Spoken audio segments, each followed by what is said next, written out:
Back in 2010, I was working on my PhD when I had just broken up with my girlfriend, who was really using me, taking advantage of me financially and spiritually.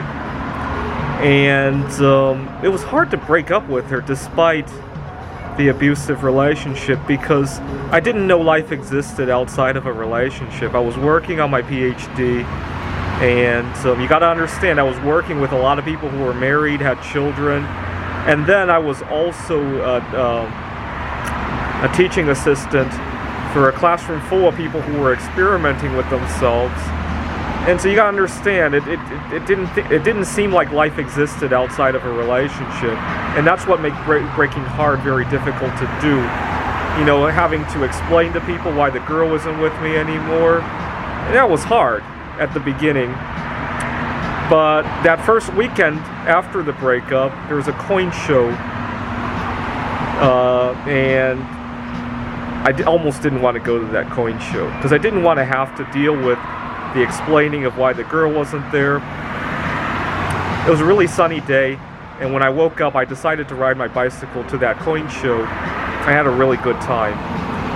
And what really made me have a good time was the realization that I could do everything that I wanted to do without the girl, with or without a girl, right? About the only thing that you need a girl to do is to have biological children, right? Just about anything else you want to do with a girl, you could do without, right? At the beginning of 2020, I made a resolution to normalize my relationship with food. I had lost a job and gotten evicted out of a place over food craving kind of problems. You gotta understand, I used to have an addictive personality with all sorts of things, not just food. I had a time in my life where I caused a lot of trouble because I was so addicted to writing my computer games that I was staying up 3-4 nights in a row. I was getting delirious, and then I would get into fights, assaulting people, or just cause a major scene.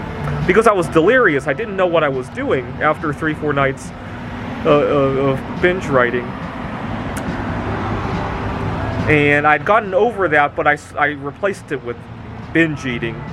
And I got into serious problems because I would get a compulsion in the middle of a meeting, or I would get home and somebody accidentally took my food, right? I lived with roommates, and I assaulted somebody over that. Big problems with food. Not very proud of what I did over trying to get food. Let's put it that way. So at the beginning of 2020, I started by going on a 3-day fast. And I remember the first day, how many thoughts of food I would have. My hands would just reach into space, right? Because I had to hide all my food because I would instinctively reach for it, but my hands kept wanting to reach for something. I remember thinking, this is never gonna take. Now, I went to sleep trying not to think much of it. I remember thinking, maybe if I go to sleep, I'll dream about food, and at least that will satisfy some of those thoughts. I went to sleep, and when I woke up the next morning, I was very surprised by the feeling. I'll let you pause the video to think about what my first thought was. I had a big sense of peace wash over me. It was like I didn't have to have food in order to do anything, right? I could get in my car and drive somewhere without food. I could go to work without thinking about food. I could, if I needed to go enjoy the company of somebody, right? I could do it without having food compulsions intrude. I could go to the Computer Olympia conference without having food intrude on it. That was a big problem for me because the Computer Olympia was usually held in a country where I couldn't easily find suitable foods, right? I have dietary restrictions and language barriers don't help. That was a big problem when I was traveling in Macau 2 years ago. Now, I had just started getting over my compulsive eating when people were going to the grocery store and panic shopping for all sorts of food, and a lot of my favorite foods were sold out.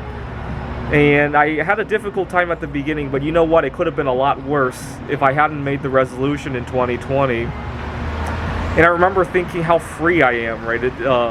If I had to go 2 days without food, if I had to go 14 days without food because people wanted to imprison me thinking I had some sort of disease, I could maybe do it, right? Because a lot of times, I've been in situations where I've been locked up, right? I spent some time in juvenile detention as a kid, and I've had times when I had food poisoning while I was traveling in Poland. And a lot of times it's very difficult to explain to these people that you have dietary restrictions. And it worried me at the beginning of the crisis when in a lot of other countries they were imprisoning people over quarantine issues, and it really scared the crap out of me that I wouldn't get access to suitable foods. But now that I had gotten over my food addiction, at least it was a lot easier to think about just having to negotiate with whatever facility I was in, instead of having to worry about the negotiations on top of food cravings, right? Anyway, free yourself.